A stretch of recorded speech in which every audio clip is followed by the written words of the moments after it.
Can I first express my condolences to the family and the government of Ukraine for the tragic helicopter accident that caused the loss of 18 lives. It's a very sad event. The Russian invasion of Ukraine continues to produce victims.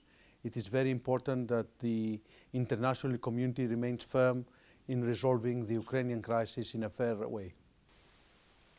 So, Mr. Minister, Romania and Bulgaria are hoping since 2011 to join the Schengen area, the year when the EU institution had, for the first time, reached the conclusion that they both meet the necessary technical conditions. All this time, Greece was among the countries that had supported the accession of Romania and Bulgaria to the Schengen space. However, people may ask, why is Greece launching this initiative and why now? First of all, Greece has always been a supporter of Romanian and Bulgarian accession to the Schengen region. We have voted in favor in the recent Council of the European Union meeting. We have been disappointed by the fact that a veto has been placed on the accession of Romania. Greece has taken the initiative for three reasons. First of all, we think it's fair.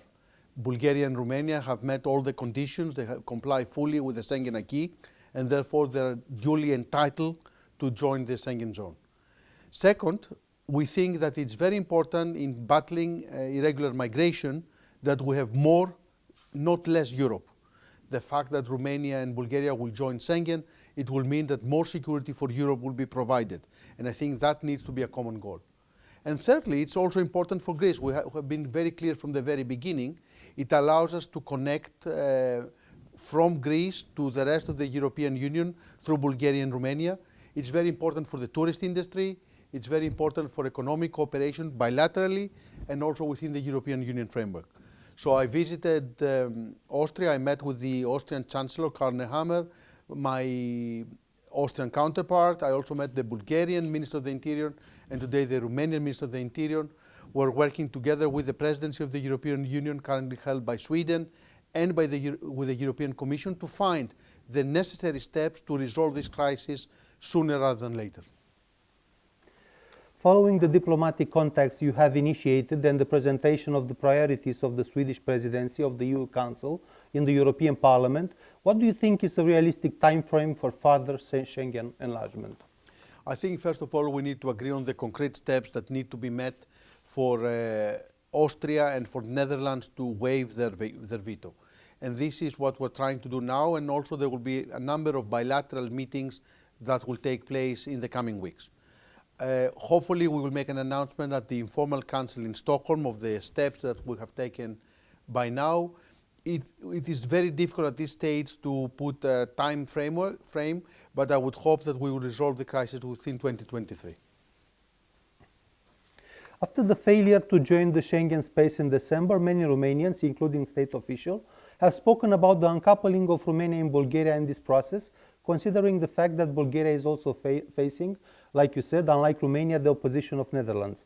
What do you think about the idea, especially in the light of the fact that thousands of Romanians who are traveling by car in Greece every year will be most affected if the two countries do not join Schengen area together?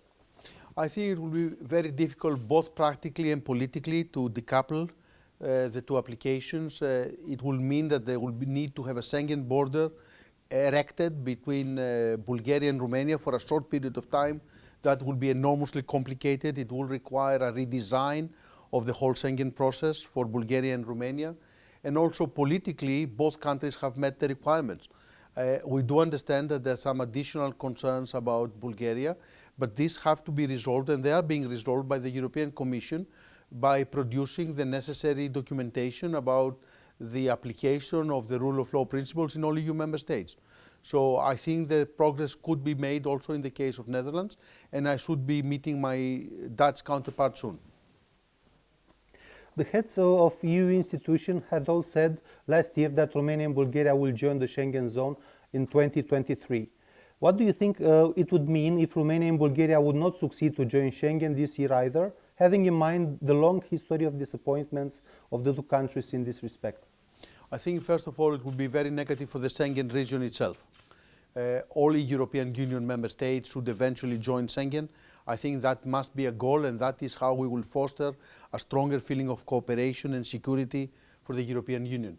I think the fact that we have faced security challenges over the years notably in migration, it requires more Europe.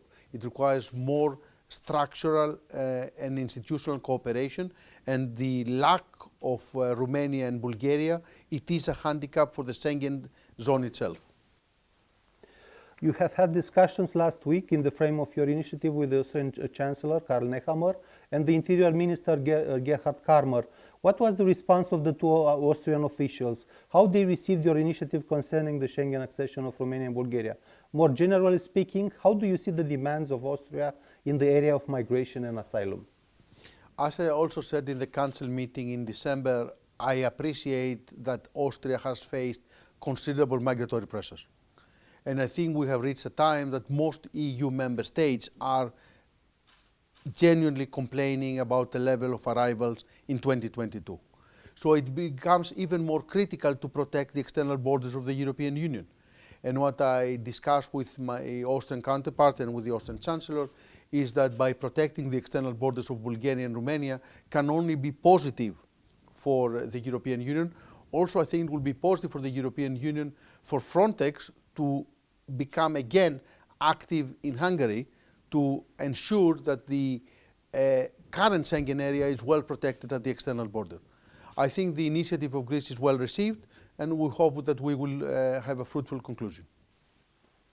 You said on Tuesday at an event in Greece that your minister has two goals, which are substantial reduction of migration flows and to drastically reduce the impact of the migration crisis on local communities, which you said is now already limited in Greece. How can the flow of migrants be reduced? Do you also rely on external resources to reduce the impact?